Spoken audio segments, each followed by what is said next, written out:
Ada dua. Pemeriksaan telinga itu ada dua. Yang pertama whispered voice test. Yang kedua garpu tapak. Whispered voice test ada yang tahu? Ya, disik contohnya. Coba Dek maju satu. Boleh. Jadi deh. Sini maju.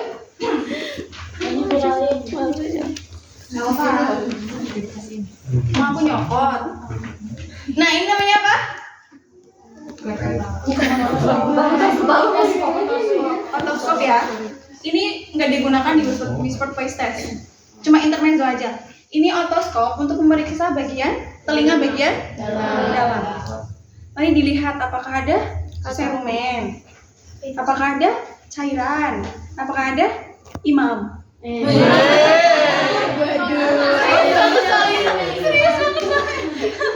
ya. Ada hewan atau enggak? Nah, ini untuk pemeriksaan fisik telinga. Kalian tahu pemeriksaan itu ada berapa? Misalnya yang pertama instrumen, inspeksi, kedua palpasi, tiga perkusi, yang keempat auskultasi, ya inspeksi. Inspeksi itu dengan cara melihat dengan seksama. Orang mau sekadar nengok enggak, tapi melihat dengan seksama. Ya, diinspeksi, dilihat kayak menjadi inspektur ya. Terus yang kedua, ada apa? Palpasi, meraba dengan sedikit menekan. Terus yang ketiga ada perkusi, mengetuk ya, untuk mendengar bunyi. Terus yang keempat ada auskultasi menggunakan stetoskop. Pintar. Nanti itu di abdomen ada.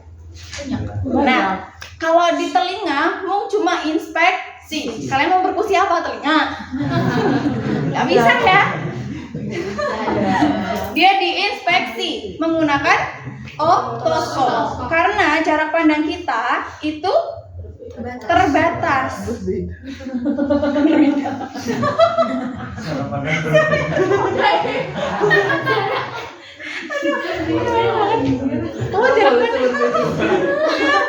Nah, ini menggunakan otoskop. Cara tahu. Ada yang tahu caranya menggunakan? Itu yang kecil dimasukin.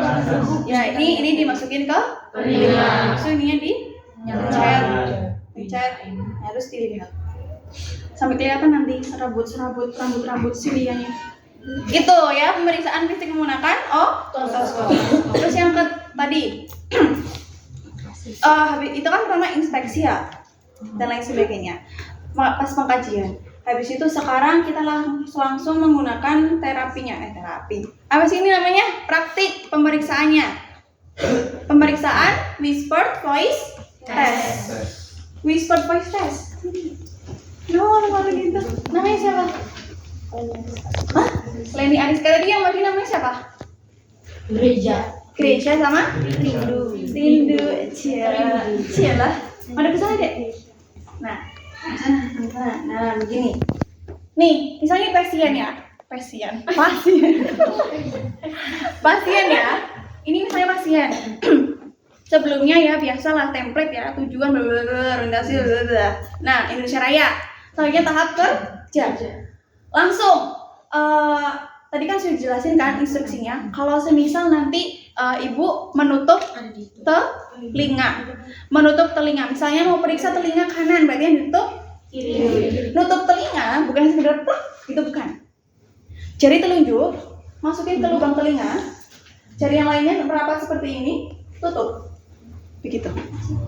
Itu lebih mampet daripada cuma plak gitu doang. Nih, jari telunjuk masuk ke lubang telinga, terus begini. begitu. Nah, kalau pakai kerudung susah. Begitu. Itu lebih rapat. Jadi hasilnya lebih pasti. Lebih apa hasilnya? Iya, lebih akurat. Ya, akurat. Terus tadi sampai mana? Menutup ya, menutup. Coba deh menutup deh. Sini dia biar kelihatan. Ya, didapetin. Oke, udah ya kayak gini. Nah, sekarang jarak pemeriksa. Jaraknya itu ada 2. Yang pertama, 15 cm di belakang pasien. Yang kedua, 30 cm di belakang pasien. Jarak yang pertama, 15. 15 tuh bukan di sini ya, tapi kalau dia periksanya sebelah kiri berarti rada serong ke kiri. Sesuai dengan telinganya. Yang pertama ada 2 set yang jarak 15, berbicara biasa sama berbicara bisik.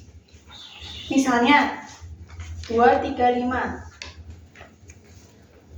Sebutin. Nah, terus yang kedua bisik. 235. Nah, tuh. Habis itu mundur. Jaraknya diperjauh. Baca biasa. 547. 547. 385. Contohnya kayak gitu. Mudah? Udah. Nah, nanti berlaku juga di telinga sebelah. Udah, makasih ya. Kayak gitu, itu namanya whisper voice test. Baca biasa sama baca bisik. Itu whisper voice test. Terus yang kedua ada menggunakan Garbutala.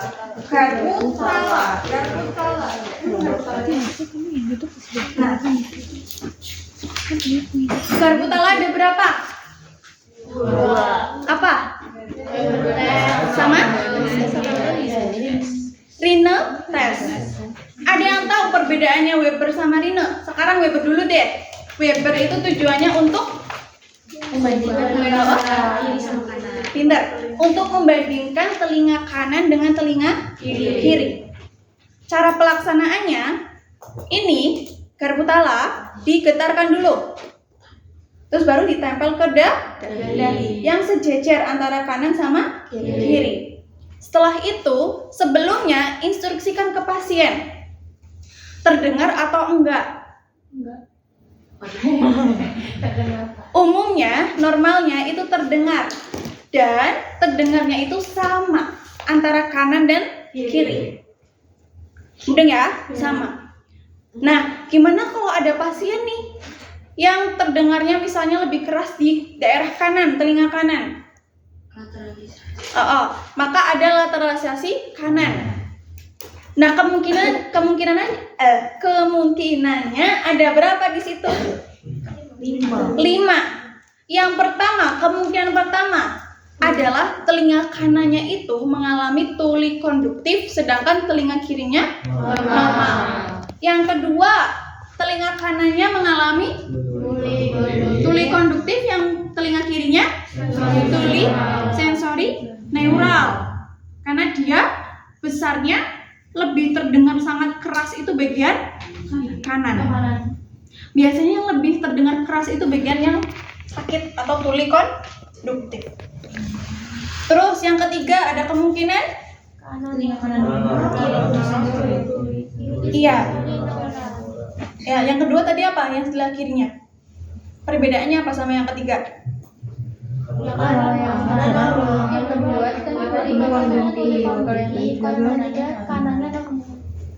Oke, yang kedua tadi telinga kanannya normal. Tuli konduktif, kirinya sensori neural. Terus yang ketiga, telinga kanannya normal tapi telinga kirinya sensori neural. Mudah nggak? Biasanya yang kemungkinan kedua itu lebih berat. Lebih berat, terdengarnya lebih keras daripada kemungkinan yang ketiga. Karena yang kemungkinan ketiga tuh dia tuh sebenarnya normal nih telinga kanannya, dan sebelah kirinya tuh sensori neural ada gangguan. Tapi pas didengarin terdengarnya itu lebih keras di kanan, soalnya di kirinya ada gangguan. Padahal normalnya harusnya sama-sama terdengarnya sama-sama keras atau sama-sama lirih kecil gitu. Mudeng ya? Itu untuk tes Weber. Intinya habis digetarkan taruh di dahi. Lalu dievaluasi, Ibu, apakah terdengar? Tadi getarannya, oh terdengar Mbak, antara telinga kanan dan kiri. Sama nggak Ibu? Oh sama Mbak, berarti itu normal. Nah, kemungkinan itu dihafalkan. Barangkali nanti ada kasus yang misalnya dia lebih terdengar keras bagian kanan gitu. Atau enggak lebih terdengar keras bagian kiri. Semuanya sama kemungkinannya. Kayak gitu. Ya? Seperti itu, mudah. Sekarang tes renal. Tujuannya apa?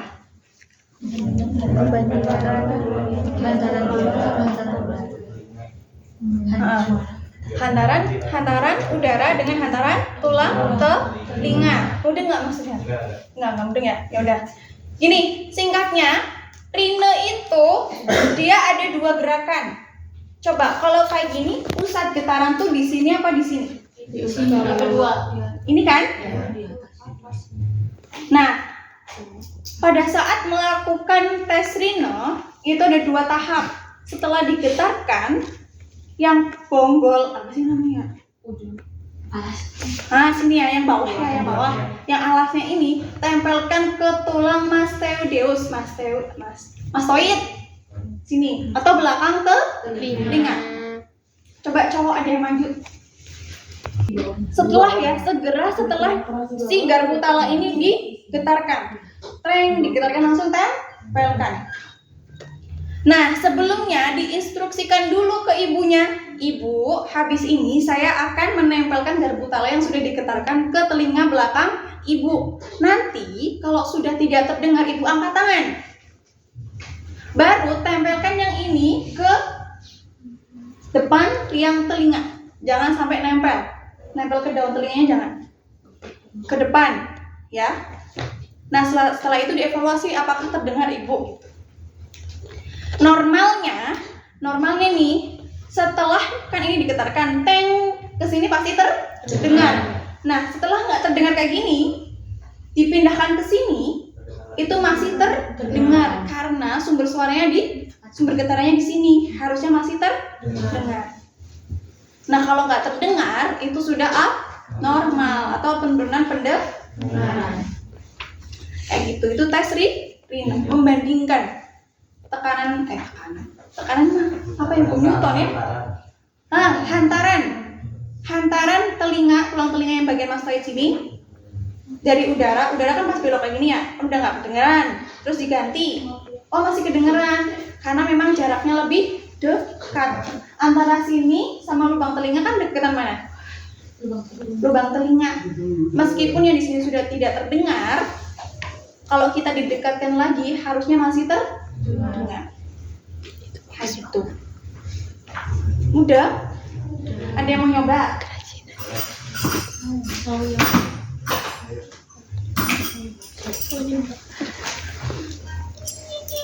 Belakang.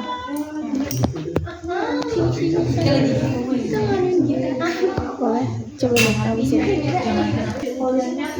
Udah. Iya bisa. Yang diceknya terserah Pak Hasbi. Berarti kan langsung dipindah ke kanan sih langsung. Enggak langsung. Kalau tes Weber kan 1 kali ya, karena kan dia langsung bandingkan telinga kanan sama telinga kiri. Kalau tes Rina 2 kali biasanya. Iya kalau ya tapi diketok lagi kan di sini. Diketok lagi bisa dia udah buat gitu tuh. Kalau tadi itu di depannya atas di sampingnya. Kalau yang tadi ke bawah sama bawah itu kayak dari belakang gitu loh kan. Jadi kayak sejajar sama telinga. Jadi kayak makin ke depan gitu loh, kayak dari sini kelihatan nggak kelihatan. Kalau udah mulai kelihatan pas sejajar itu berarti normal. Jadi nanti pas ujian kita ikutnya yang dari belakang atau pas itu dua-duanya. Jadi kalau dari aku tuh dari Pak dari Pak aja ya. Nah, ini yang paling ikut Mas. Mau tanya juga. Yang mengenai perhitungannya ini, itu kemarin kalau nggak salah ya sepahaman aku, itu kan ada jaraknya kan 6 meter dari visus normalnya kan 60, terus 6/60 berarti itu normal kan gitu. Terus kalau maju 1 berarti dia nggak normal, jadi visusnya 5/60. Jadi 60 ini sebagai patokan normal, sedangkan 5 ini sebagai kayak nggak normal gitu Kak, yang karena kan maju 1, jadi nanti 5 orang tersebut bisa melihat di 5 meter, tapi normalnya Kalau penghitungan jari, ini jari apa sih? itu penghitungan jari ya? Iya, penghitung jari, bukan Snellen chart. Kalau Snellen chart itu yang ini. Bila hanya dapat membaca huruf E, D, F, C pada baris ke-6, maka visusnya 20/30 dengan pos 2 E, D, F, C. Ada nggak? Kan beda kan? Iya. Beda. Coba lihat di Google. Si Allah Kak. 20/20 itu normal. Jadi yang ditulis itu normalnya dulu, baru yang di bawahnya ini yang 30 bukan normal. Bukan, 20 itu jaraknya, 30 jarak pemeriksa. Jarak saat pemeriksaan, 30 itu jarak pasien yang normal, matanya normal. Oh gitu. Oke. Terhadap visus ini misalnya nih, coba tak searchingin ya Snellen chart yang pada umumnya ya, karena ini luar biasa. Pokoknya gini. Di sini sih itu tuh nggak tahu Pak Hasbi tuh ngebebasin kita buat ngebacanya yang penting semua atau gimana tuh kita belum tahu. Apa kita tanya aja ke Pak Hasbi? Boleh tanya aja, tapi biasanya kan ke kiri ya. Iya, kan kita dibaca normal aja dari kiri. Pasti luar biasa. Kalau misalnya itu tanyain ke Pak Hasbi aja, sama yang tes konsultasi. Ikut Pak Hasbi. Nih, misalnya tadi baca apa? EDFC ya? EDFC itu kan di 6, 20/30. Di baris ke-6, visusnya 30. Nah, 20 itu jarak normal. Jarak pemeriksaannya. Artinya berarti pasien itu bisa melihat baris ke-6 itu cuma di batas 20 kaki. Sedangkan manusia mata normal itu bisa sampai melihat jarak 30 kaki. Oh paham. Oke. Yang tadi kakak bilang kalau cuma EEF atau 5% itu gimana maksudnya? 5%, 50% itu kan nanti kalau nggak separohnya berarti ikutnya ke atasnya gitu kan? Misalnya ini cuma bisa baca Y doang, berarti ikutnya ke 160. 160. Kalau bisa YL berarti tetap di 120. Makasih Kak. 20/160.